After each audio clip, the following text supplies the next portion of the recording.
ಮುಡಾ ಹಗರಣ ಬಂದ ನಂತರ ಎಲ್ಲೋ ಒಂದು ಕಡೆ CM ಸಿದ್ದರಾಮಯ್ಯನವರ ಫೇಮ್ ಕಮ್ಮಿ ಆಯ್ತೇನೋ ಅಂತ ಅನಿಸ್ತು. ಸಚಿವ ಸಂಪುಟದಲ್ಲಿ ಬದಲಾವಣೆ ಆಗಬೇಕು. ಕಾಂಗ್ರೆಸ್ಸಿನಲ್ಲಿ ಎರಡು ಪ್ರಮುಖ ನಾಯಕರ ಬಣಗಳಿದೆ ಅನ್ನುವಂಥದ್ದು ಸಾರ್ವಕಾಲಿಕ ಸತ್ಯ. ಇನ್ಮೇಲೆ ಯಾವನು ಮುಖ್ಯಮಂತ್ರಿ ಬದಲಾವಣೆ ಬಗ್ಗೆ ಮಾತಾಡಂಗಿಲ್ಲ. ಗಪ್ ಚುಪ್. ಅಷ್ಟಕ್ಕೂ ಇನ್ನೂ 6 ತಿಂಗಳು ಟೈಮ್ ತೆಗೆದುಕೊಂಡಿದ್ದು ಯಾಕೆ ಕಾಂಗ್ರೆಸ್ ಹೈಕಮಾಂಡ್? ಇವತ್ತೇ ಮಾಡಿಬಿಟ್ರೆ ಬರ್ತಿತ್ತಲ್ಲ. ದೇವರಾಜ ಅರಸು ಅವರ ರೆಕಾರ್ಡ್ ಅನ್ನ ಮುರಿಬೇಕು ಅಂತಂದ್ರೆ CM ಸಿದ್ದರಾಮಯ್ಯನವರು ಏಪ್ರಿಲ್ ತಿಂಗಳ ಕೊನೆಯವರೆಗೂ ಮುಖ್ಯಮಂತ್ರಿ ಆಗಿರಬೇಕು. ಹಾಯ್ ಹಲೋ ನಮಸ್ಕಾರ. ಸ್ಪೀಡ್ ಪ್ಲಸ್ ಕರ್ನಾಟಕದ ವಿಶೇಷ ಕಾರ್ಯಕ್ರಮಕ್ಕೆ ಸ್ವಾಗತ. ನಾನು ಶ್ರೀನಿವಾಸ್ ವೈದ್ಯ. ನಮ್ಮ ಕಂಟೆಂಟ್ಗಳು ನಿಮಗೆ ಇಷ್ಟ ಆಗ್ತಾ ಇದ್ರೆ ನಮ್ಮ ವಿಡಿಯೋನ ಲೈಕ್ ಮಾಡಿ, ಶೇರ್ ಮಾಡಿ, ಕಾಮೆಂಟ್ ಮಾಡಿ, ನಮ್ಮ ಚಾನಲ್ನ ಸಬ್ಸ್ಕ್ರೈಬ್ ಮಾಡಿ, ಬೆಲ್ ಬಟನ್ ಕ್ಲಿಕ್ ಮಾಡೋದನ್ನ ಮಾತ್ರ ಮರಿಬೇಡಿ.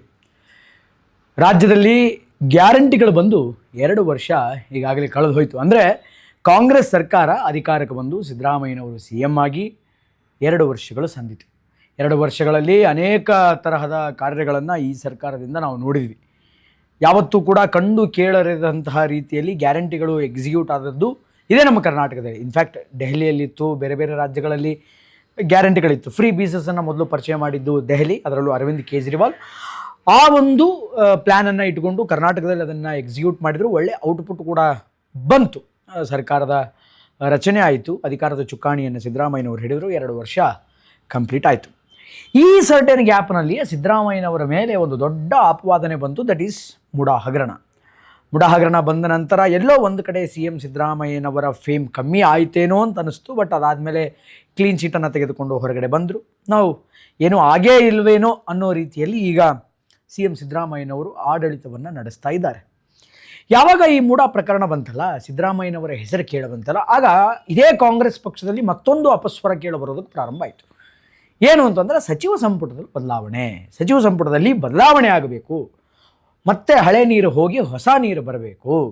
ಅಂದರೆ ಹಳೆ ಸಚಿವರು ಯಾರ್ಯಾರಿದ್ದಾರೆ ಅವರೆಲ್ಲ ಹೋಗಿಬಿಟ್ಟು ಬೇರೆಯವರಿಗೆ ಅವಕಾಶ ಸಿಗಬೇಕು ಅನ್ನುವಂತಹ ಒಂದಿಷ್ಟು ಗೊಂದಲಗಳು, ಹೂಹಾಪೂಗಳು ಪ್ರಾರಂಭ ಆಯಿತು. ಅದರ ಮಧ್ಯೆ CM ಬದಲಾವಣೆಯ ದೊಡ್ಡ ಅಪಸ್ವರ ಅಂತಕ್ಕಂಥದ್ದು ಕೇಳುವಂತು. ಆದರೆ ಒಂದಂತೂ ಸತ್ಯ ಸ್ವಾಮಿ, ಯಾರು ನಂಬಿ ಯಾರು ನಂಬದೇ ಇರಲಿ, ಯಾರು ಸತ್ಯ ಅನ್ನಲಿ ಯಾರು ಸುಳ್ಳಲ್ಲಿ ಏನೇ ಆಗಲಿ, ಕಾಂಗ್ರೆಸ್ಸಿನಲ್ಲಿ 2 ಪ್ರಮುಖ ನಾಯಕರ ಬಣಗಳಿದೆ ಅನ್ನುವಂಥದ್ದು ಸಾರ್ವಕಾಲಿಕ ಸತ್ಯ. ಒಬ್ಬ ಸೂರ್ಯ ಇರೋದು, ಒಬ್ಬ ಚಂದ್ರ ಇರೋದು ಎಷ್ಟು ಸತ್ಯವೋ ಅಷ್ಟೇ ಕಾಂಗ್ರೆಸ್ಸಿನಲ್ಲಿ 2 ಬಣದ ನಾಯಕರ ಗುಂಪುಗಳು ಇದೆ ಅನ್ನುವಂಥದ್ದು ಕೂಡ ಅಷ್ಟೇ ಸತ್ಯ. ಅದನ್ನು ಪ್ರತ್ಯೇಕವಾಗಿ ನಾನು ಹೇಳುವಂಥ ಅವಶ್ಯಕತೆ ಇಲ್ಲ. ಅದು ಯಾರು ಅಂತ ನೀವು ಕೂಡ ಕೇಳಲ್ಲ, ಯಾಕಂದರೆ ಇದು ನಿಮಗೆ ಗೊತ್ತಿರತಕ್ಕಂತಹ ವಿಷಯ. ಎಸ್, ಒಂದು ಕಡೆ ಸಿದ್ದರಾಮಯ್ಯನವರ ಬಣ ಇದ್ದರೆ ಮತ್ತೊಂದು DK ಶಿವಕುಮಾರ್ ಅವರ ಬಣ ಇದೆ. ಒಂದು ಬಣದ ನಾಯಕರು DK ಶಿವಕುಮಾರ್ ಅವರು CM ಆಗಬೇಕು ಅಂತ ಹಾಪಿಯಲ್ಲಿದ್ದರೆ, ಮತ್ತೊಂದು ಬಣದ ವ್ಯಕ್ತಿಗಳು, ರಾಜಕಾರಣಿಗಳು, ಕಾರ್ಯಕರ್ತರು CM ಸಿದ್ದರಾಮಯ್ಯನವರು ಸ್ಟೆಪ್ ಡೌನ್ ಆಗಬೇಕು, ನಮ್ಮ ನಾಯಕರು ಮುಖ್ಯಮಂತ್ರಿಗಳಾಗಬೇಕು ಅನ್ನುವಂತಹ ಮಾತುಕತೆಗಳನ್ನು ಇಟ್ಟಿದ್ದರು. ಅದಾದಮೇಲೆ ಕಾಂಗ್ರೆಸ್ಸಿನ ವರಿಷ್ಠರು ಬಂದು ಬಹಳ ಖಡಕ್ ಆದಂಥ ವಾರ್ನಿಂಗನ್ನು ಕೊಟ್ಟರು. ಇನ್ಮೇಲೆ ಯಾವನು ಮುಖ್ಯಮಂತ್ರಿ ಬದಲಾವಣೆ ಬಗ್ಗೆ ಮಾತಾಡೋಂಗಿಲ್ಲ. ಗಪ್ ಚುಪ್, ಕೈ ಕಟ್ ಬಾಯ್ ಮುಚ್ಚ್, ಯಾವನು ಮಾತಾಡೋಂಗಿಲ್ಲ ಗುರು. ಇದ್ರ ಬಗ್ಗೆ ಮಾತಾಡಬೇಡಿ, ಇದ್ರ ಬಗ್ಗೆ ಏನು ನಿರ್ಣಯ ತೆಗೆದುಕೊಳ್ಳಬೇಕು ಅನ್ನುವಂಥದ್ದು ನಮಗೆ ಗೊತ್ತಿದೆ ಏನು ಮಾಡಬೇಕು ಅಂತ.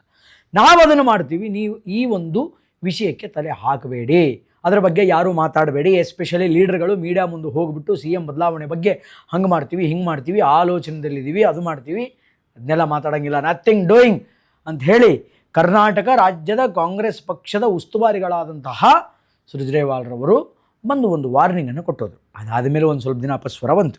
ಸಚಿವ ಸಂಪುಟದ ಬಗ್ಗೆ ಮಾತುಕತೆ ಪ್ರಾರಂಭ ಆಯಿತು. ಸಚಿವ ಸಂಪುಟ ಆಗಿಬಿಡುತ್ತೇನೋ, ಬದಲಾಗುತ್ತೇನೋ, ಈಗ ಚೇಂಜ್ ಆಗುತ್ತೆ, ಆಗ ಚೇಂಜ್ ಆಗುತ್ತೆ ಅಂತ ಅನೇಕ ಜನ ಕಾಯ್ಕೊಂಡು ಕೂತಿದ್ರು. ಅನೇಕ ಜನ ಅದರ ಜೊತೆಗೆ ಯಾರ್ಯಾರು ರಾಜಕಾರಣಕ್ಕೆ ಬಂದಿದ್ರಲ್ಲ, ಅವರ ಗಾಡ್ ಫಾದರ್ಸ್ಗಳಂತಿರ್ತಾರಲ್ಲ, ಅವರ ಹತ್ರಕ್ಕೆ ಹೋಗಿ, god father is nothing but ನಾನು ಹೇಳಿದ್ನಲ್ಲ 2 ಬಣಗಳ ಪ್ರಮುಖ ನಾಯಕರು ಅಂತ, ಈಗ ಅವರಿಗೆ ಹೋಗಿ ಈ ಬೇರೆ ಬೇರೆ ನಾಯಕರುಗಳು ಗಂಟು ಬಿದ್ದಿದ್ದಾರೆ.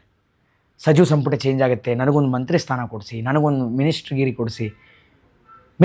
ಕೊಡಿಸಿ, ಒಂದು ಒಳ್ಳೆ ಅವಕಾಶ ಕೊಡಿ, ಹುದ್ದೆ ಕೊಡಿ ಅಂತ ಈಗಾಗಲೇ ಗಾಡ್ ಫಾದರ್ಸ್ಗಳಿಗೆಲ್ಲ ಕಾಟಾಚಾರ ಪ್ರಾರಂಭ ಆಗಿದೆ ಅಂತಕ್ಕಂಥದ್ದು ವಿಷಯ ಗೊತ್ತಾಗ್ತಾ ಇದೆ. ಹಾಗಾದರೆ ಯಾವಾಗ ಬದಲಾಗುತ್ತೆ ಸಚಿವ ಸಂಪುಟ ಯಾವಾಗ ಚೇಂಜ್ ಆಗುತ್ತೆ? ಹೊಸ ಸಚಿವರೆಲ್ಲ ಯಾವಾಗ ಬರ್ತಾರೆ? ಇದಕ್ಕೆ ಸಂಬಂಧಪಟ್ಟಂತೆ ಡೆಲ್ಲಿಗೆ ಏನೋ ಹೋಗಿದ್ರಂತೆ ಕಾಂಗ್ರೆಸ್ನವರು.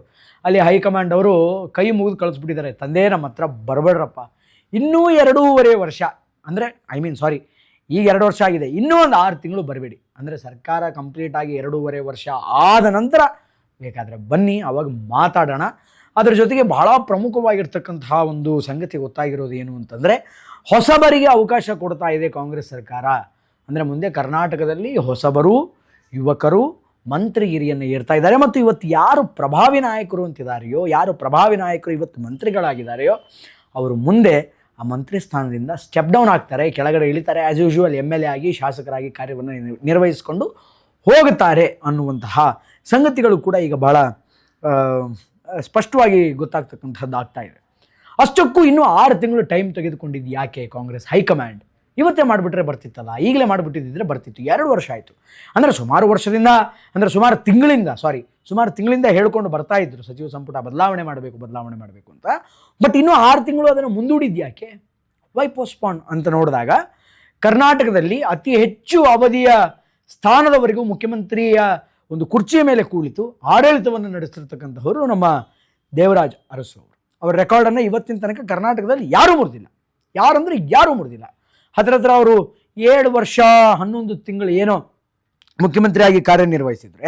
7 ವರ್ಷ 11 ತಿಂಗಳು ಮುಖ್ಯಮಂತ್ರಿಯಾಗಿ ದೇವರಾಜ್ ಅರಸು ಅವರು ಕಾರ್ಯವನ್ನು ನಿರ್ವಹಿಸಿದರು. ಈಗ ಏನಾದರೂ ಸಚಿವ ಸಂಪುಟ ಬದಲಾವಣೆಯಾಗಿ ಮುಖ್ಯಮಂತ್ರಿ ಚೇಂಜ್ ಆಗಿಬಿಟ್ರೆ ಸಿದ್ದರಾಮಯ್ಯನವರು ಆ ರೆಕಾರ್ಡ್ ಮುರಿಯೋಕ್ಕಾಗಲ್ಲ. ಅಂದರೆ ದೇವರಾಜ್ ಅರಸು ಅವರ ರೆಕಾರ್ಡನ್ನು ಮುರಿಯೋದಕ್ಕೆ ಆಗೋದಿಲ್ಲ. ದೇವರಾಜ್ ಅರಸು ಅವರ ರೆಕಾರ್ಡನ್ನು ಮುರಿಬೇಕು ಅಂತಂದರೆ CM ಸಿದ್ದರಾಮಯ್ಯನವರು ಏಪ್ರಿಲ್ ತಿಂಗಳ ಕೊನೆಯವರೆಗೂ ಮುಖ್ಯಮಂತ್ರಿ ಆಗಿರಬೇಕು, ಮುಂದಿನ ವರ್ಷ ಏಪ್ರಿಲ್ ತನಕ. ಸೊ ಹೀಗಾಗಿ ಸಿದ್ದರಾಮಯ್ಯನವರು ಮುಖ್ಯಮಂತ್ರಿಯಾಗಿ ಮುಂದುವರಿಲೇಬೇಕು. ಫಾರ್ ಯಾವುದಕ್ಕೆ? ದೇವರಾಜ್ ಅರಸುರವರ ರೆಕಾರ್ಡನ್ನು ಬ್ರೇಕ್ ಮಾಡೋದಕ್ಕೆ. ಮುಂದಿನ ವರ್ಷ ಏಪ್ರಿಲ್ ತನಕ he has to be continue as a chief minister. We have to wait and watch. ಮುಂದೆ ಏನಾಗುತ್ತೆ ಅನ್ನುವಂಥದ್ದನ್ನು ನಾವು ಮತ್ತು ನೀವು ಕಾದು ನೋಡೋಣ. ಒಟ್ಟಾರೆಯಾಗಿ ಇದು ಈ ಹೊತ್ತಿನ ವಿಶೇಷ. ನಿರಂತರ ಸುದ್ದಿಗಾಗಿ ನೋಡ್ತಾ ಇರಿ ಸ್ಪೀಡ್ ಪ್ಲಸ್ ಕರ್ನಾಟಕ. ನಮಸ್ಕಾರ. Speed plus Karnataka.